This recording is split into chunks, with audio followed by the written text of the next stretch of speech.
अस्सलाम वालेकुम, hope you guys are doing very well. तो आज जो है वो हम oncological issues with women health देखने वाले हैं, जिसमें हमारा जो मेजर के जो है वो गोल होगा ब्रेस्ट कैंसर्स को पढ़ना, उनको डायग्नोज करना, उनकी एग्जामिनेशन करना। तो शुरू करते हैं।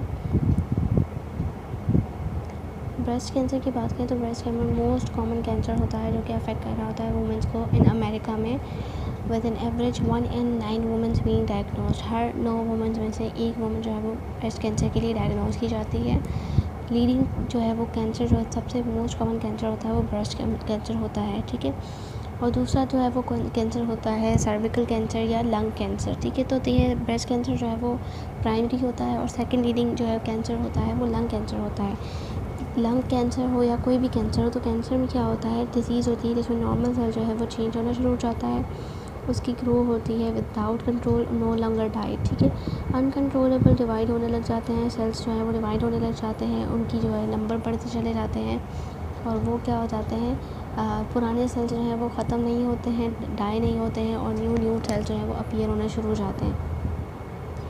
कैंसर जो कैंसर स्प्रेड नहीं हुआ है वो एक ही प्लेस पर है, उसको हम साइटो कहते हैं, और कैंसर जो कि स्प्रेड हो चुका है उसको इन्वेजिव और इन्फिल्ट्रेटिंग कैंसर कहते हैं, ठीक है। उसके बाद हमारे पास है ब्रेस्ट कैंसर के सिम्टम्स की बात करें तो निपल चेंजेस हो जाती हैं, ब्लडी डिस्चार्ज आता है, लंप इन ब्रेस्ट फॉर्म होना शुरू हो जाता है, ठीक है। तो नज़र आने लगता है, ये सिम्टम्स हैं। उसके अलावा ब्रेस्ट अपना कलर चेंज कर लेती है, पिटिंग हो जाती है ब्रेस्ट स्किन पर। उसके बाद जो है वो ब्रेस्ट और निपल में पेन होना शुरू हो जाता है। जितना जल्दी डायग्नोसिस होगा उतना जल्दी जो है वो सक्सेसफुल ट्रीटमेंट भी होगा, ठीक है। उसके बाद हमारे पास डायग्नोसिस और वैल्यूएशन की बात करें तो इनिशियल डायग्नोसिस जो है वो मेमोग्राफी और अल्ट्रासाउंड से होती है, ठीक है, फॉलोड बाय नीडल एस्पिरेशन और बायोप्सी। डायग्नोसिस जो है वो गोल्ड स्टैंडर्ड टेस्ट होता है मेमोग्राफी और अल्ट्रासाउंड। मेमोग्राफी जो है वो लो फ्रिक्वेंसी जो है वो वेव्स होती हैं जो कि एक इमेज प्रोवाइड करी होती हैं हमें ब्रेस्ट की, और अल्ट्रासाउंड जो है वो हाई फ्रिक्वेंसी वेव्स होती हैं जो कि जो है इमेज प्रोवाइड करी होती हैं, एक विजुअल व्यू प्रोवाइड करी होती हैं, लाइव वीडियो होती है जो बता रही होती हैं ब्रेस्ट टिश्यूज़ की कंडीशंस को, उनके अंदर जो भी चेंजेस हैं उनको डिटेक्ट करती हैं। नीडल एस्पिरेशन या बायोप्सी के जो है वो एक कट स्कार लगाया जाता है, कट लगाया जाता है, जहाँ से जो है वो टिश्यू स्क्रैप करके लिया जाता है और उसको अंडर माइक्रोस्कोप जो है वो चेक किया जाता है कि उसके अंदर कितने लेवल का जो है वो चेंजेस आया है, स्टेजिंग क्या है वो भी पता चलती है, और जो है वो किस वो मेटास्टेसाइज हुआ है या नहीं हुआ है वो भी पता चलता है, और हार्मोनल स्टेटस भी पता चलता है, ठीक है। उसके बाद हमारे पास जो है वो डिफरेंट टाइप्स होते हैं कैंसर के। उससे पहले हम अल्ट्रासाउंड को देख लेते हैं। तो अगर जो है वो एज 45 ईयर से कम है तो हमें जो है वो कंसिडर करना चाहिए ultrasound for breast detection every 3 years में। अगर जो है वो फैमिली हिस्ट्री नहीं है तो 3 साल में एक बार जो है वो ब्रेस्ट एग्जामिनेशन या चेक करवाने लेनी चाहिए, उसके लिए अल्ट्रासाउंड किया जाता है। और अगर जो है वो फैमिली हिस्ट्री में मौजूद है जो ब्रेस्ट कैंसर की हिस्ट्री मौजूद है तो once in a year mammography करवा के डायग्नोसिस करवाया जाता है, एग्जामिनेशन करवाया जाता है, ताकि प्रिवेंट कर सकें आप किसी भी जो है वो डिजीज़ की प्रोग्रेशन को। तो इसके ये होता है कि 45 ईयर से एज अगर ज़्यादा है तो आप मेमोग्राफी कंसिडर करते हैं, और 45 ईयर से एज कम है तो अल्ट्रासाउंड कंसिडर करते हैं।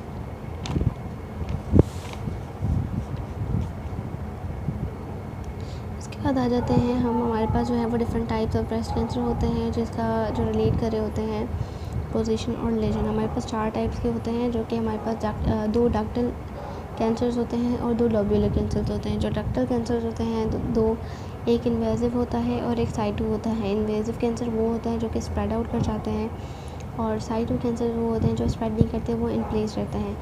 तो एक डक्टल कैंसर जो है वो इन प्लेस रहता है और एक डक्टल कैंसर जो है वो स्प्रेड आउट कर जाता है, और एक लोब्यूलर कैंसर जो है वो स्प्रेड आउट कर जाता है, एक लोब्यूलर कैंसर जो है वो इन प्लेस रहता है। तो उसको नाम देते हैं जो इन्वेजिव होते हैं। तो invasive ductal breast cancer, invasive lobular breast cancer, ductal carcinoma in situ, lobular carcinoma in cyto.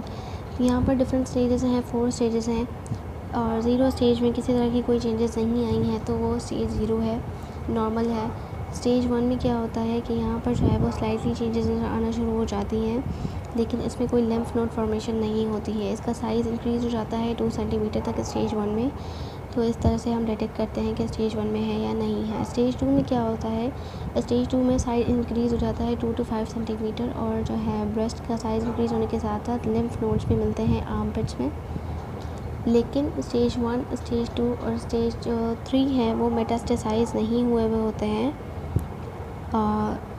Cancer, लेकिन स्टेज 4 का कैंसर जो है वो मेटास्टेसाइज हो जाता है। ठीक है, स्टेज 3 का कैंसर जो है वो 5 सेंटीमीटर तक रहता है उसका साइज़, और उसमें भी लिम्फ नोड्स मौजूद होते हैं आर्मपिट में, लेकिन वो मेटास्टेसाइज नहीं होता। तो स्टेज 1, 2 एंड 3 तीनों क्योरेबल होते हैं क्योंकि वो अपनी प्लेस पर रहते हैं, वो स्प्रेड आउट नहीं होते हैं। स्टेज 4 जो है वो किसी भी साइज़ का हो सकता है, कोई भी साइज़ जो है वो अपीयर कर सकता है, दिखा सकता है, डेवलप कर सकता है, और लिम्फ नोड्स भी होते हैं आर्मपिट में जो कि मेटास्टेसाइज हो जाते हैं, स्प्रेड हो जाता है cancer other part of the bodies में।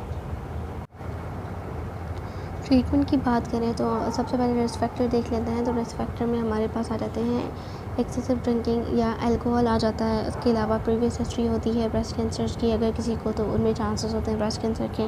ओरल कॉन्ट्रासेप्टिव पिल्स होती हैं, एक्सपोजर होगा कार्सिनोजेंस या केमिकल्स का या रेडिएशंस का, और हेरिडिटी अगर फैमिली में है तो भी कॉज कर सकता है। लेट मेनोपॉज हार्मोनल डिस्टर्बेंस की वजह से अर्ली मेंस्ट्रुअल साइकिल का फ्लो होना या लेट मेनोपॉज होना, मतलब अर्ली मेनार्क और लेट मेनोपॉज, वो भी कॉज कर सकता है। Early onset of menstruation, menarche early हो जाए तो वो भी कॉज कर सकता है। और rest of breast cancer symptoms जो कि इंक्रीज़ हो जाते हैं, एज एक फैक्टर है। जैसे जैसे एज बढ़ेगी 50 ईयर्स के बाद चांसेस इंक्रीज़ हो जाते हैं ब्रेस्ट कैंसर के। डेंस ब्रेस्ट टिश्यूज़ हो जाएंगे कैंसर के अंदर। उसके बाद ट्रीटमेंट की बात करें तो ट्रीटमेंट में हमारे पास सर्जरी आ जाती है जिसमें मेस्टेक्टोमी होती है, लंपेक्टोमी होती है, और उसके अलावा जो है वो लिमिटेड या कंप्लीट डिसेक्शन होती है ब्रेस्ट की, जिसमें हमारे पास जो है वो डिपेंड करती है वो एक्सटेंट ऑफ द कैंसर का जो है वो इंक्रीज़ है या मेटास्टेसाइज हुआ है। कीमोथेरेपी होती है, रेडिएशन थेरेपी होती है, टारगेटेड थेरेपी होती है। टारगेटेड थेरेपी या एडजेसेंट थेरेपी कीमोथेरेपी और रेडिएशन थेरेपी का मिक्सचर होती है। कीमोथेरेपी में मेडिसिन प्रोवाइड की जाती हैं, केमिकल्स वगैरह के थ्रू प्रोवाइड किए जाते हैं। ठीक है, उसके अलावा हमारे पास सर्जिकल मैनेजमेंट होती है।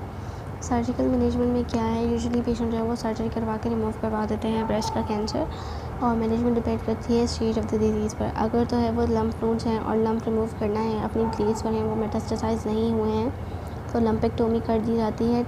ट्यूमर का पार्ट जो है वो सिर्फ रिमूव किया जाता है। लिमिटेड या कंप्लीट डिसेक्शन होती है, वो डिपेंड करती है कि जो है कितने एक्सटेंट तक क्या जो है डिस्टेंशन हुई भी है तो उसको रिमूव करना है। मेस्टेक्टोमी में पूरा का इंटायर रिमूवल हो जाता है ब्रेस्ट का। कीमोथेरेपी या सर्जरी टारगेटेड या एडवांस स्टेजेस पर परफॉर्म की जाती है, टारगेटेड थेरेपीज़ होती हैं। उसके बाद हमारे पास है स्क्वामस सेल कार्सिनोमा जो कि फ़ीमेल में होता है, मोस्ट कॉमन कैंसर होता है आफ्टर द ब्रेस्ट कैंसर, जो कि सेक्सुअली एक्टिव वुमेन्स में होता है। उसके बाद रिकमेंड किया जाता है इसकी एग्जामिनेशन की, असेसमेंट की, कि at the age of 20 years within 3 year का follow up until the age of 65 years, मतलब हर वुमन को, हर गर्ल को after the age of 20 years pap smear test करवाना चाहिए, स्क्वामस सेल कार्सिनोमा का चेकअप करवाना चाहिए, ताकि जो है वो डिटेक्ट कर सकें अर्ली एजेस में, अर्ली स्टेजेस में, और उसका ट्रीटमेंट हो सके और प्रोग्नोसिस अच्छा बने। और इसका फॉलोअप होगा हर 3 साल में एक बार जो है वो डिटेक्शन टेस्ट करवाए जाते हैं प्रिवेंशन के लिए, और ये फॉलो अप किया जाता है हर 3 साल बाद 65 ईयर्स की एज तक। उसके बाद फिजियोथेरेपी मैनेजमेंट आ जाती है। फिजियोथेरेपी का काम होता है इंडिपेंडेंस करना, नॉर्मल टू एक्टिविटीज़ लेके जाना,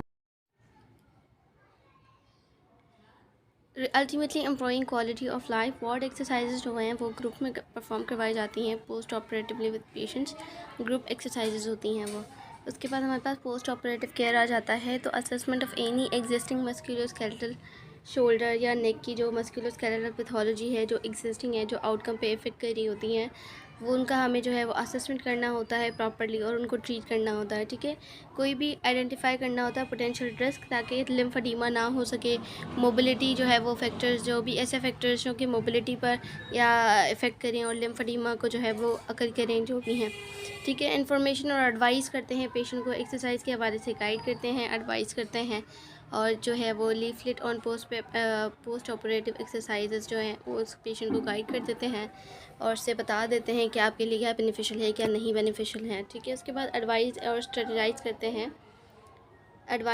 हैं, उसके बाद जो है कुछ ऐसी स्ट्रेटजिक थेरेपीज़ या एक्सरसाइजेज बता दी जाती हैं पेशेंट को, ताकि अकरेंस ऑफ लिम्फेडिमा जो है उसको रिड्यूस किया जा सके। उसके बाद हमारे पास है आइडियली सर्कमफेरेंशियल मेजरमेंट्स जो है वो चेक करनी चाहिए हर विज़िट पर as a baseline recording, ताकि जब ट्रीटमेंट के बाद या पोस्ट ऑपरेटिवली जब पेशेंट जो है वो आपके पास थेरेपी करवा रहा है, तो at the end of the session जो भी सेशंस आपका कंप्लीट हो रहा है, 2 वीक्स बाद आपके जो है वो ट्रीटमेंट कंप्लीट हो रहा है, 1 मंथ बाद ट्रीटमेंट कंप्लीट हो रहा है, तो आप उसके साथ कंपेयर कर सको।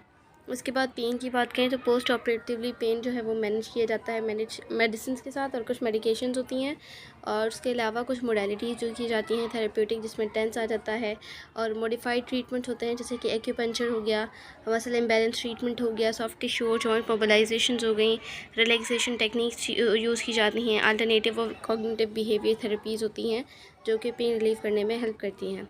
उसके बाद पोस्ट ऑपरेटिव केयर की बात करें तो फिजियोथेरेपिस्ट जो है वो अवेयर होना चाहिए जो कि साइकोलॉजिकल इम्पैक्ट या डिटोरिएशंस या फिर जो है लिमिटेशंस आती हैं पेशेंट की बॉडी के अंदर ड्यू टू जो है वो लॉस ऑफ अ ब्रेस्ट, और उसकी बॉडी जो है वो अल्टर्ड हो जाती है, बॉडी की इमेज, उसकी अपीयरेंस, तो उसका जो है वो साइकोलॉजिकल जो है इम्पैक्ट एक पेशेंट का पता होना चाहिए बीइंग अ डॉक्टर। ठीक है, पोस्ट ऑपरेटिव एक्सरसाइजेज जो है वो डेली बेसिस पे करवानी चाहिए, upper limb mobility exercises daily होनी चाहिए, ताकि स्पेसिफिक शोल्डर जो है वो प्रिवेंट कर सकें स्टिफनेस। तो हम पेशेंट को सिखा देते हैं, टॉट कर देते हैं शोल्डर की स्पेसिफिक एक्सरसाइजेज, शोल्डर की मूवमेंट को जो है वो लिमिट कर देते हैं, ताकि जो है वो इमोबिलाइज़ करते हैं कुछ वीक्स के लिए फ़र्स्ट वीक में पोस्ट ऑपरेटिवली, ताकि लोअर इंसिडेंस ऑफ लिम्फेडिमा जो है वो कॉज कर सके। हम लोअर जितना हम लो कर सकते हैं इंसिडेंस को रिकरेंस के या लिम्फेडिमा के, उतना बेनिफिशियल रहेगा। उसके बाद एक्टिव प्रोग्राम एक्सरसाइज होते हैं फिजियोथेरेपी में